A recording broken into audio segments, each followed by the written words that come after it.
Assalamualaikum warahmatullahi wabarakatuh. Halo, pada kesempatan kali ini kami akan membahas beberapa isu mengenai pelanggaran nilai-nilai Pancasila di Indonesia. Sebelumnya, izinkan kami memperkenalkan diri terlebih dahulu. Saya Khairunisa. Saya Elsa Claudia. Saya Andi Pratama Pramaswari. Saya Muhammad Firdaus. Dan saya Mita Putri. Langsung aja ya simak videonya. Salah satu kasus pelanggaran sila pertama yang sering terjadi saat ini adalah bermunculannya sekte-sekte atau aliran sesat di Indonesia.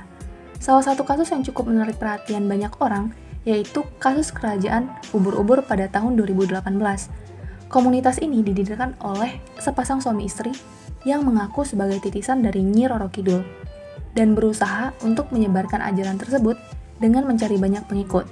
Mereka kerap kali melakukan ritual-ritual yang dinilai aneh oleh warga sekitar, sehingga pada Agustus 2018, MUI akhirnya membubarkan komunitas ini karena terbukti memenuhi unsur kesesatan. Dari kasus ini, sebagai warga Indonesia yang berlandaskan ketuhanan yang Maha Esa, sudah seharusnya kita melakukan dan menjalankan setiap ajaran dari agama masing-masing, serta mengembangkan sikap saling menghormati dan tidak memaksakan suatu agama atau kepercayaan kepada orang lain. Contoh pelanggaran nilai Pancasila sila kedua yang berbunyi kemanusiaan yang adil dan beradab, yaitu pelecehan dan kekerasan. Baru-baru ini, terjadi kasus yang cukup mengejutkan dari salah satu universitas di Indonesia, Universitas Gunadarma. Kabarnya, seorang mahasiswa melakukan tindakan pelecehan seksual di lingkungan kampus. Tidak hanya sampai situ, kemudian pelaku mendapat perlakuan balasan atas perbuatannya oleh para mahasiswa di sana. Pelaku mendapatkan perlakuan kekerasan fisik hingga dipermalukan dengan dilucuti pakaiannya di depan umum. Lantas, bukankah tindakan tersebut sama saja dengan tindakan pelecehan yang dilakukan oleh pelaku? Sebagai mahasiswa, kita perlu melandasi sikap kita dengan nilai-nilai Pancasila yang sudah kita familiar semenjak bangku sekolah dasar. Di negara kita, sudah ada hukum-hukum tertentu yang berlaku untuk berbagai jenis pelanggaran. Untuk mencerminkan nilai Pancasila sila kedua, yaitu dengan tidak memperlakukan sesama dengan buruk, serta menaati hukum-hukum yang berlaku. Apabila terjadi pelanggaran, langsung dilaporkan ke pihak yang berwenang dan jangan main hakim sendiri. Contoh pelanggaran nilai Pancasila sila ketiga yang berbunyi Persatuan Indonesia, yaitu perpecahan dan perperangan di Indonesia. Terdapat sebuah kasus yang terjadi di puncak Papua, yaitu pembunuhan yang menyisakan satu orang yang selamat. Pembunuhan ini merupakan serangan kelompok kriminal bersenjata, KKB. Akibatnya, ada 8 orang yang tewas dalam peristiwa tersebut. Gerakan Organisasi Papua Merdeka atau OPM ini lebih dikenal sebagai kelompok kriminal bersenjata, KKB. Tujuan mereka adalah untuk memisahkan diri dari Negara Kesatuan Republik Indonesia, NKRI. Dalam memperjuangkan keinginannya, kelompok ini kerap melakukan tindakan kriminal yang memakan korban jiwa. Untuk mencerminkan nilai Pancasila ketiga, yaitu dengan meningkatkan rasa bangga dan rasa cinta tanah air, serta menjunjung persatuan dan kesatuan, agar tidak terjadinya perpecahan dan perperangan di Indonesia. Sila keempat dilambangkan dengan kepala banteng yang dijadikan sebagai dasar kerakyatan yang dipimpin oleh hikmat kebijaksanaan dalam permusyawaratan perwakilan. Salah satu contoh pelanggaran nilai Pancasila sila keempat yaitu aksi ricuh yang terjadi pada saat aksi demonstrasi. Unjuk rasa atau demonstrasi merupakan salah satu bentuk penyampaian pendapat di muka umum yang dijamin dengan undang-undang.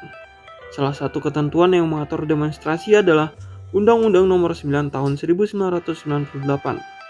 Dalam undang-undang ini dijelaskan bahwa demonstrasi dapat dilakukan di tempat terbuka untuk umum untuk mengeluarkan pikiran dengan lisan, tulisan, atau sebagainya. Akan tetapi, belakangan ini sering sekali ditemukan aksi demonstrasi yang berujung ricuh. Ricuhnya aksi demonstrasi tersebut disebabkan oleh munculnya rasa kekecewaan rakyat terhadap sikap pemerintah dalam membuat keputusan mengenai permasalahan yang mereka utarakan. Salah satunya adalah kasus demonstrasi yang ada di NTB. Kericuhan yang terjadi dalam aksi unjuk rasa tersebut tentu sangat bertentangan dengan sila keempat Pancasila.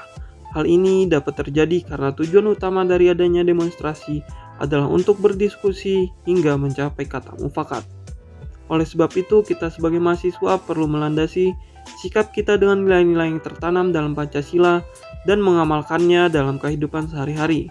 Untuk mencerminkan nilai Pancasila keempat, dibutuhkan kerjasama antara demonstran dengan pemerintah agar tercapai kata mufakat sehingga kericuhan tidak akan terjadi. Jika kericuhan tersebut tetap terjadi di tengah aksi demonstrasi, maka perlu adanya tindak lanjut pelaku demonstrasi yang memulai kericuhan dengan sanksi dan hukum yang berlaku. Sila kelima, keadilan sosial bagi seluruh rakyat Indonesia. Salah satu contoh kasus pelanggaran nilai Pancasila pada sila kelima terjadi di lingkungan pendidikan, yang dimana semestinya lingkungan pendidikan menghasilkan manusia yang unggul, baik secara pribadi maupun penguasaan ilmu pengetahuan. Kasus korupsi yang menjerat Rektor Universitas Lampung misalnya. Rektor atau pemimpin tertinggi di sebuah universitas atau institut hendaknya memberikan contoh yang baik kepada para mahasiswa. Kasus yang menjerat Rektor Universitas Lampung berupa kasus korupsi penerimaan mahasiswa baru, yang dimana mahasiswa-mahasiswa ini yang nantinya akan menjadi penerus bangsa. Dan lebih mirisnya lagi, yang melakukan tindakan suap berasal dari para pejabat-pejabat negeri. Dengan secara tidak langsung, para pejabat menanamkan sikap korupsi kepada para penerus bangsa. Keberhasilan suatu bangsa negara dapat dilihat dari kualitas bangsanya. Jika sikap korupsi sudah tertanam sejak masa pendidikan, bagaimana negara ini bisa menjadi maju? Sebagai generasi penerus bangsa, kita memiliki peran dengan membawa perubahan negara di masa depan. Untuk membawa perubahan negara ke yang lebih baik, diperlukan para penerus yang unggul seperti tidak melakukan tindakan korupsi. Jadi, sebagai mahasiswa, mari kita menolak korupsi demi perubahan negara ke yang lebih baik. Nah, itu tadi video dari kami untuk memenuhi tugas Pancasila. Terima kasih telah menyaksikan video kami dan semoga bermanfaat.